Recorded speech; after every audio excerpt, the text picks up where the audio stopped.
আজ এক নতুন প্রভাতে আমরা উন্মোচন করছি এক রোমাঞ্চকর অভিযানের প্রথম অধ্যায়। ভ্রমণ বাংলাদেশের পক্ষ থেকে আপনাদের স্বাগত জানাচ্ছি বান্দরবানের গভীরে। পাহাড়ের ভাঁজে ভাঁজে লুকিয়ে থাকা মানুষের জীবনযাত্রা এবং প্রকৃতির আদিম রূপ তুলে ধরার যে ধারাবাহিক আয়োজন আমরা শুরু করেছি আজ তার প্রথম পর্ব।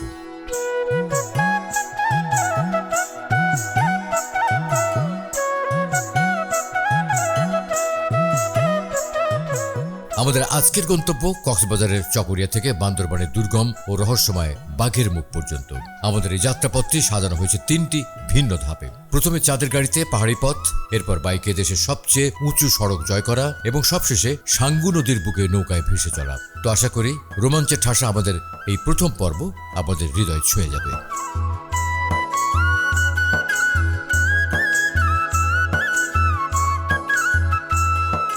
আমাদের অভিযানের সূচনা হচ্ছে কক্সবাজার জেলার ব্যস্ত জনপদ চকরিয়া থেকে। এখানে নাগরিক জীবনের কোলাহল আর কর্মচাঞ্চলতা নিত্যদিনের সঙ্গী, কিন্তু এই পরিচিত জগৎকে পেছনে ফেলে আমরা এখন এগিয়ে যাব সবুজের গভীরে।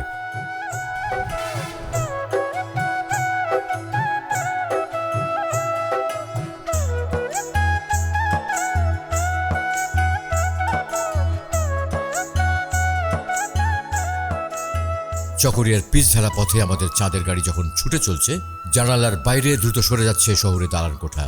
ধীরে ধীরে পথের দুধারে বাড়তে থাকে সবুজের সমারোহ। উঁচু নিচু টিলা আর দূর পাহাড়ের হাতছানি জানান দিচ্ছে আমরা প্রকৃতির আরো কাছাকাছি চলে এসেছি।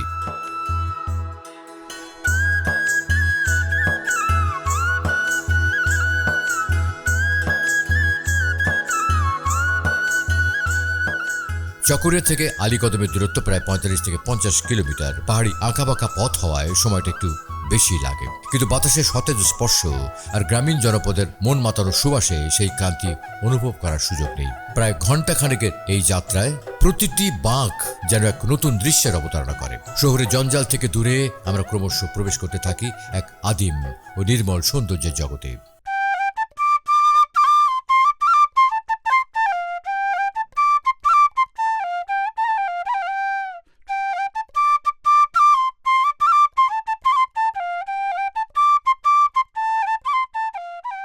আলীকদমের শান্ত জনপদে পা রেখেই আমরা প্রকৃতির এক নতুন আহ্বানে সাড়া দিলাম। এখান থেকেই শুরু হবে আমাদের সত্যিকারের অ্যাডভেঞ্চার। থানচি অভিমুখে যাত্রার জন্য আমরা বাইক ভাড়া করে নিলাম। আলীকদম থেকে থানচি পর্যন্ত এই রাস্তাটি স্থানীয়দের কাছে ডামতুয়া রোড বা ডিম পাহাড় নামে পরিচিত।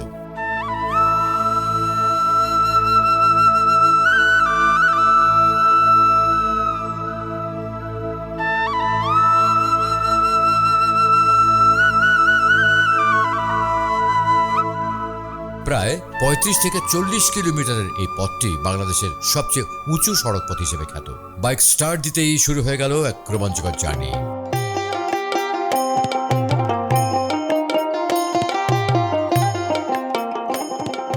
পাহাড়ি এই পথে যেতে সময় লাগে 1.5 থেকে 2 ঘন্টার মতো। বাইক ভাড়া সাধারণত 1500 টাকা থেকে 2000 টাকা যাওয়া এবং আসা, যা সিজন এবং দর কষাকষির উপর নির্ভর করে।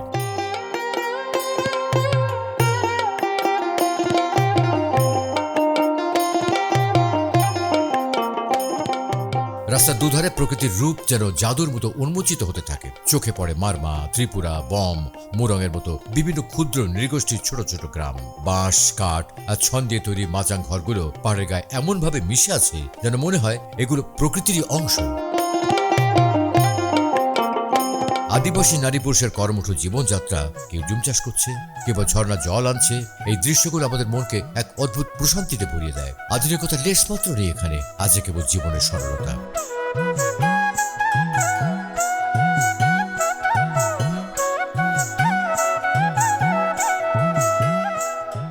এই পথের সবচেয়ে শ্বাসরুদ্ধকর অংশ হলো ডামতুয়া চূড়া বা ডিম পাহাড় এলাকা।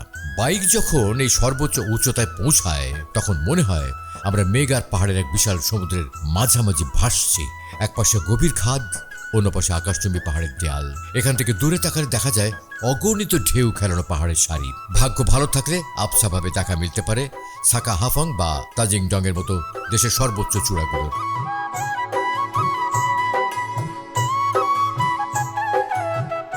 হিমেল বাতাস যখন শরীর ছুঁয়ে যায় তখন বাইক ভ্রমণের সব ক্লান্তি নিমেষেই দূর হয়ে যায়। এই পথ শুধু একটি রাস্তা নয়, এটি প্রকৃতির বিশালতার সাথে নিজেকে হারিয়ে ফেলার এক অনন্য সুযোগ।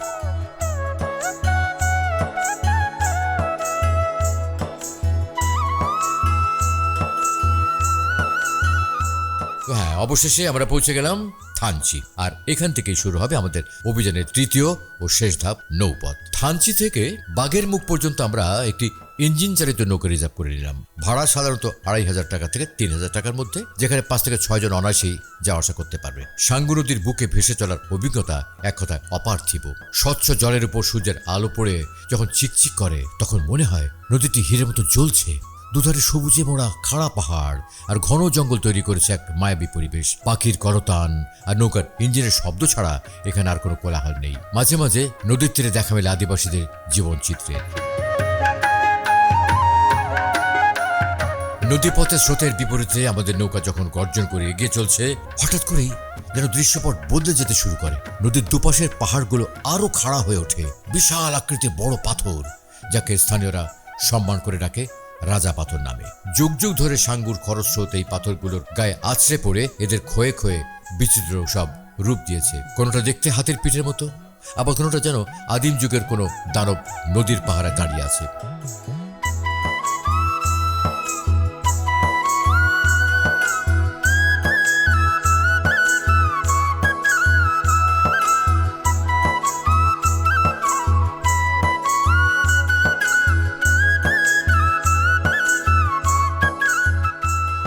পাথরের গায়ে জমে থাকা কালচে শ্যাওলা, বুনো লতাপাতা আর ফার্ন গাছগুলো চিৎকার করে জানান দিচ্ছে এদের হাজার বছরের পুরো অস্তিত্বের কথা। এই স্থানটি পার হওয়ার সময় এক অদ্ভুত গা ছমছমে অনুভূত হয়। কেন জানেন? স্থানীয় আদিবাসীদের কাছে এই রাজা পাথর অত্যন্ত পবিত্র এবং ভক্তিপূর্ণ স্থান। তারা বিশ্বাস করেন এই গভীর পাথরে খাদের নিচে দেবতা বা আত্মারা বাস করেন। তাই এখানকার পরিবেশ সবসময় এক রহস্যময় নিস্তব্ধতায় আচ্ছন্ন থাকে। বড় পাথরের আশেপাশে নদীর জল সাধারণের চেয়ে অনেক বেশি গভীর এবং গাঢ় নীল রঙের। জলের নিচে লুকিয়ে থাকা পাথরের খাঁজ আর ঘূর্ণিপাক জায়গাটিকে যেমন সুন্দর করেছে, তেমনি করেছে বিপজ্জনক এবং রহস্যময়। মাঝি মাল্লারাও এখানে এসে নৌকার গতি কমিয়ে দেন, সম্ভ্রমের সাথে পার হন এই পাথরের দুর্গ।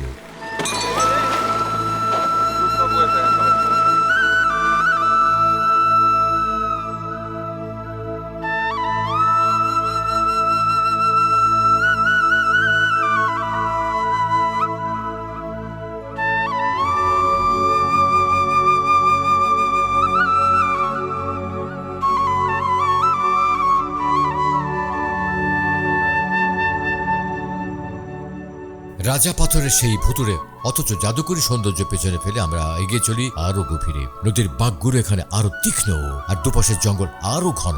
অবশেষে বড় পাথর পেরিয়ে আরো কিছু দূর এগুলেই আমাদের আজকে রোমাঞ্চকর যাত্রার গন্তব্য, বাঘের মুখ। এই জায়গাটির নাম কেন বাঘের মুখ হলো তা নিয়ে নানা লোককথা আর জল্পনা কল্পনা রয়েছে। কেউ বলেন একসময় এই নির্জন বাঘে বাঘের আনাগোনা ছিল, বাঘেরা এখানে জল পান করতে আসতো। আবার অনেকের মতে এখানকার দুই পাহাড় নদীর উপর এমন ভাবে ঝুঁকে আছে যে দূর থেকে দেখলে মনে হয় কোনো বিশাল বাঘ হা করে আছে আর নদীটি সেই মুখের ভেতর ঢুকে যাচ্ছে। নামকরণের ইতিহাস যাই হোক, বাস্তবের বাঘের মুখ কল্পনার চেয়েও সুন্দর। কিন্তু এখানে এসে সাঙ্গু নদী হঠাৎ করে যেন অনেকটা চড়া হয়ে গেছে, অনেকটা শান্ত হ্রদের মতো। চারপাশ ঘিরে রাখা পাহাড়গুলো এতই উঁচু যে সূর্যের আলো এখানে বেশিক্ষণ স্থায়ী হতে পারে না। ঘন অরণ্য পাহাড়ের গা বেয়ে নিচে নেমে এসে ছুঁয়ে দিয়েছে নদীর জল। বাঘের মুখে এসে যখন আমাদের নৌকার ইঞ্জিন বন্ধ করা হলো, তখন এক অপার্থিব নীরবতা আমাদের গ্রাস করলো। শুধু মাঝে মধ্যে বনের ভেতর থেকে ভেসে আসা অচেনা পাখির ডাক আর মৃদু বাতাসের শব্দ ছাড়া এখানে কিন্তু আর কোনো শব্দ নেই। নৌকার মৃদু দুলুনি আর চারপাশের পিন পতন নীরবতা আমাদের হাড় ভীম করা এক উপলব্ধির মুখোমুখি দাঁড় করালো। আমরা এখন যান্ত্রিক সভ্যতা থেকে, নেটওয়ার্ক থেকে, লোকালয় থেকে বহু দূরে, প্রকৃতির একান্ত গভীরে, যেখানে রাজত্ব কেবলই অরণ্য আর পাহাড়ের।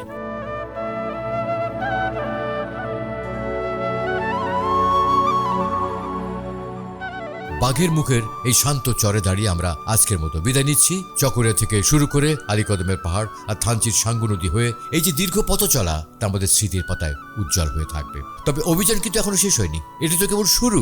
আগামী পর্বে আমরা আপনাদের নিয়ে যাব বান্দরবানের আরো গহীনে, যেখানে লুকিয়ে আছে এমন কিছু গল্প আর দৃশ্য যা সচরাচর চোখে পড়ে না। সেই অজানা রোমাঞ্চের সাক্ষী হতে চোখ রাখুন ভ্রমণ বাংলাদেশের পর্দায়। ততক্ষণ পর্যন্ত ভালো থাকুন, সুস্থ থাকুন এবং প্রকৃতির সাথে থাকুন। আল্লাহ হাফেজ।